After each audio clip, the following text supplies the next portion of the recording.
Abolqasem Ferdowsi Toosi is an Iranian epic poet and author of the Shahnameh. Ferdowsi is called Hakim Toos. Abolqasem Ferdowsi, born in 1319, was a poet. His full name is Abolqasem Hasan Mansour bin Muhammad bin Ishaq Sharafshah, and he was born in the village of Baj from Tabran Toos during the Samanid dynasty. His father, Abu Mansour, was one of the great farmers, and his mother was the daughter of one of Mazandarani's princes named Esbabadan. He also had 3 sisters. Shahnameh is the most important work of Ferdowsi and one of the greatest works of ancient Persian literature.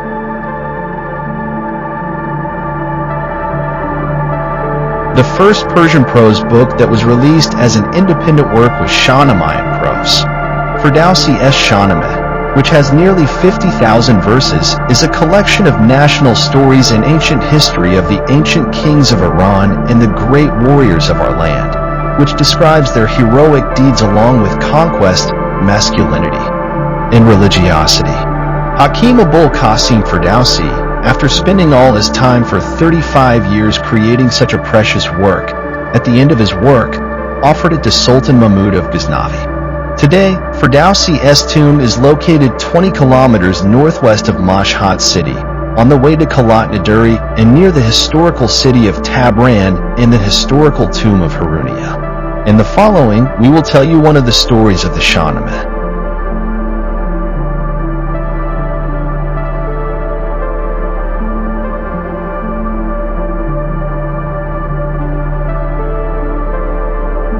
Dear friends, we have spent a lot of effort and time to prepare this video. Please subscribe to the channel and like the video to support us.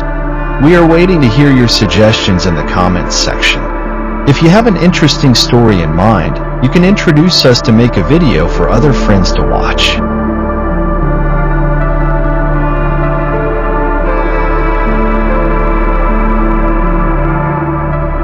Is the story of the king who had 2 snakes growing on his shoulders true in the Shahnameh?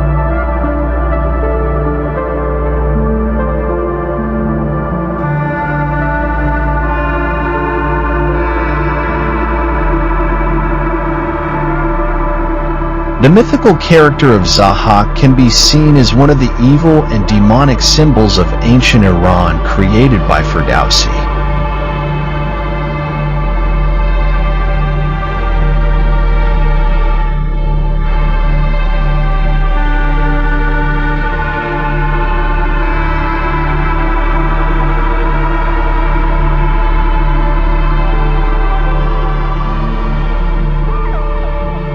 It is not possible to give a correct opinion about the character of Ishaq, the symbol of which real person or king in ancient Iran, but in any case, we must accept the definite principle that myths are formed based on facts.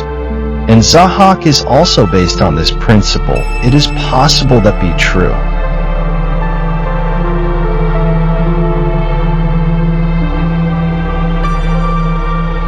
According to the ancient legends of Iran, Ishaq, the son of the devil, who was full of desire for darkness and destruction, tried to extinguish the flame of the sacred fire, but Jamshid stopped him from doing so.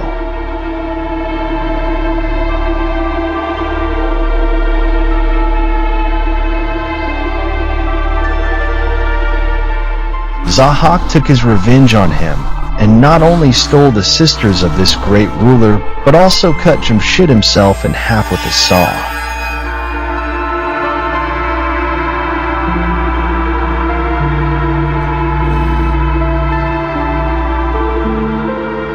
Ishaq's victory was short-lived because Feridun freed Jamshid's sisters and imprisoned Ishaq in Mount Damavand.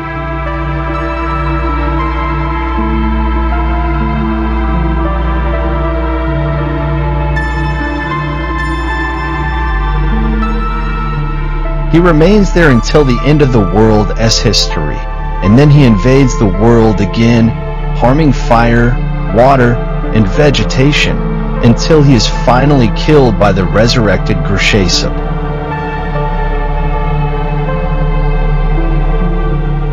The story of the murder of Mardas by Ishaq.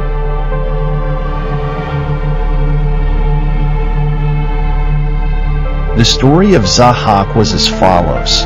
In the plains of the Arabs, there lived a virtuous and godly king named Mardus, and he had a son named Ishaq, who had 10,000 horses and spent his days and nights on the back of horses.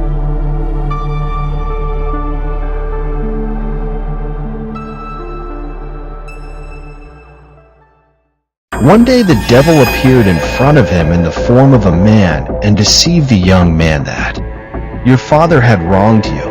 Although he has reached the threshold of old age, it is clear that he will have a long life, and you will inevitably have to be unemployed for a long time, and the best time spend your life in idleness, while you deserve to rule." Ishaq asked him for a solution. The devil said, "If you make a pact with me to listen to my words and obey me and not reveal my secret, I will make you ruler."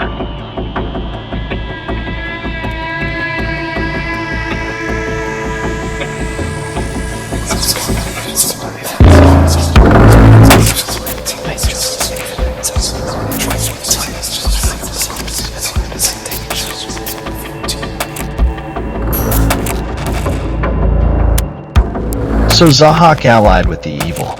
The evil said, "You must kill the father." He was very afraid and did not obey this command of evil. So the devil said, "Because you made a pact with me, if you don't do what I said, you will be known as a treaty breaker." Ishaq was forced to follow the words of the evil and agreed to kill his father. There was a garden in Mardus' house, and that pious man used to go to that garden at night and light candles in a small room and then pray.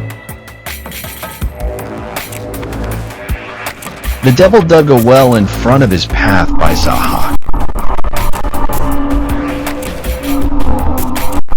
Mardus fell into that well at night and was killed. Then his son became the king instead of his father and sat on the throne.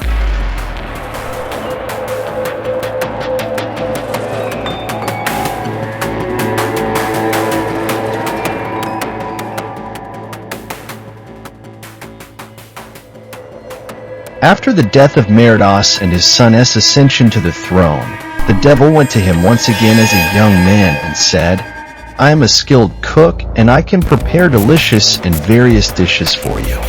At that time, people were vegetarians and did not eat meat.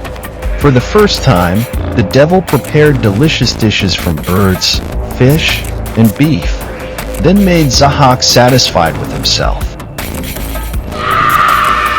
Finally, one day, the devil asked the king to allow him to kiss his shoulders as a reward for his services because the devil considered it a chance.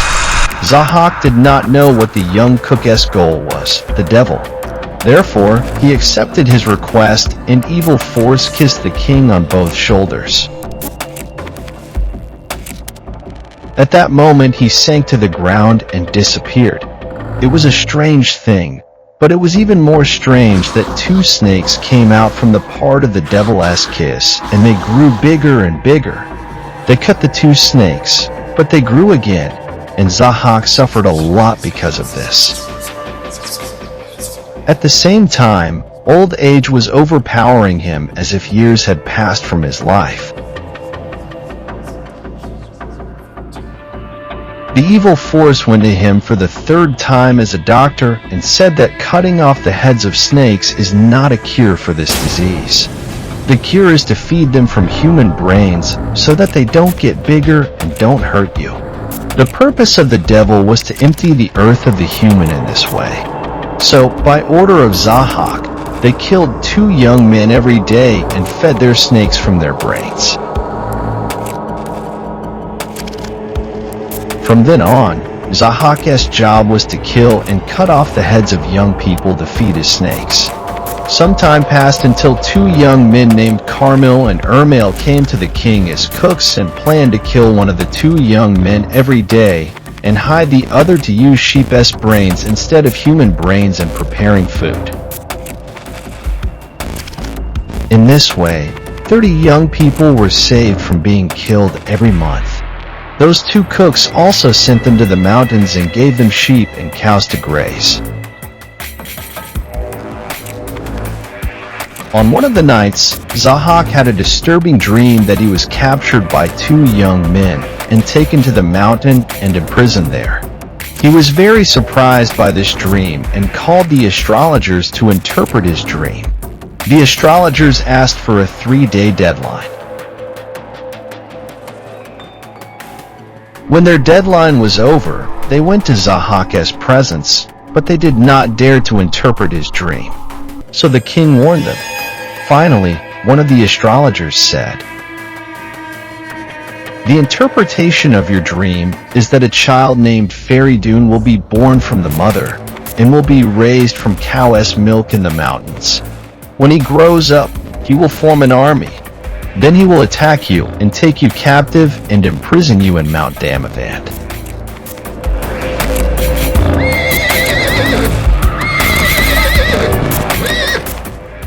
To keep the evil away from him, Ishaq ordered that wherever a child is born, he should be killed. At this time, Ferdowsi's father, Abdin, was killed by the king's army. Frank, the wife of Abdin, took her child to the mountains to be raised from cow's milk. Some time passed, and the king was still searching for Ferdowsi until one day the news of the child and the milking cow reached him. Ishaq tried to kill them both. Frank became aware of the king's purpose, hugged his child, took him to Mount Damavand, and entrusted to a man of faith to save him from the snake Ishaq's bite on his shoulder. Ishaq went to the mountains and killed the milking cow, but did not find Ferdowsi.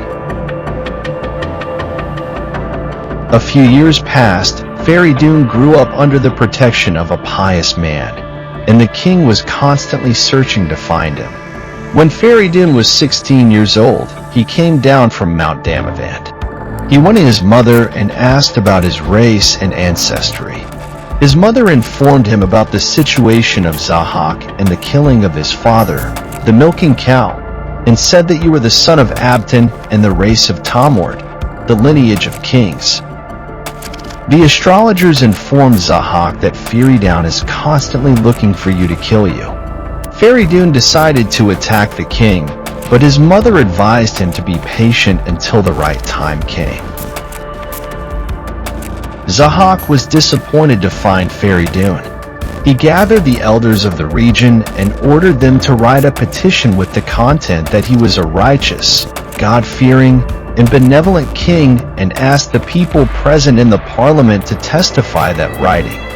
Fearing for their lives, those present testified to the correctness of the contents of that writing, but at the same moment, noise and commotion were heard from in front of Ishaq's castle.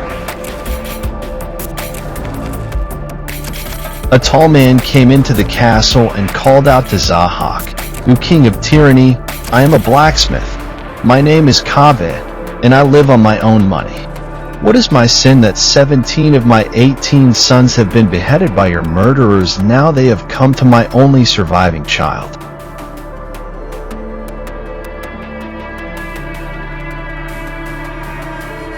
So, hard-hearted Ishaq took pity on him and ordered him to return his son to Kaveh. Then he asked him to write his certificate in that notary as well. At this moment, Kaveh came out of the castle, while he was cursing his writers and witnesses and calling them accomplices of the devil and Ishaq's oppressions. Kaveh, while riding on a horse and wearing a combat uniform, put a piece of leather that blacksmiths wear as an apron on the head of the spear and called the people for help. He was aware and went to him with a large crowd. Then he asked Ferdowsi to attack Ishaq and kill him. Ferdowsi went to his mother to say goodbye to her. Frank gave him the treasure she had from her husband, Abdin, and her ancestors, and had hidden it. With that capital, he formed an army for himself and decorated Kaveh's torn leather, which was on the head of the spear, with precious stones and colorful silks, and called it Kaveh's Dirafsh. Then Ferdowsi moved towards Ishaq with his 2 younger brothers, while he was moving ahead of the army and had a lion mask on his face. Then he stopped in the middle of a mountainside to rest. 2 brothers were jealous of Ferdowsi and planned to kill him. Because of that, they removed a big stone from the mountain and let it fall on Ferdowsi, who was sleeping, and kill him. But they did not succeed in this way. Although Ferdowsi was aware of the bad intentions of the brothers, he did not punish them. So all of them moved to reach the castle and royal palace of Ishaq. On the way, they reached the side of the Arvand River and asked the river guard for a boat to cross the river. The guard said that he was not allowed to give a ship to anyone except by a letter to Ishaq. Without thinking, Ferdowsi entered the water of the river with a horse, and his army followed him, so they all safely reached the river from there. Then they rushed to the castle speedily, but before that, Ishaq had gone to India in search of Ferdowsi. Ferdowsi entered the field and nullified the spell of Ishaq with the power and help of God and entered the castle of the king. Ishaq's minister, who was a loyal man named Kindro, came to the castle and praised Ferdowsi, who ordered a celebration. Kindro did so, and when it was morning, he hurriedly went to Ishaq and informed him that a young man had come to the palace with many companions. Ishaq was disturbed by this. Then he hurried to the capital. He reached the palace at night, but as soon as he entered the castle, Ferdowsi attacked and hit him on the head with Ghazar's mace and wanted to kill him, but he refused. Ferdowsi tied Ishaq's 2 hands tightly, then tied him up in Mount Damavand and freed the world from his oppression. The people gathered around Ferdowsi and elected him as king. In this way, after 1,000 years of oppression, Ishaq had such a bitter fate and Ferdowsi sat on the throne with a good name.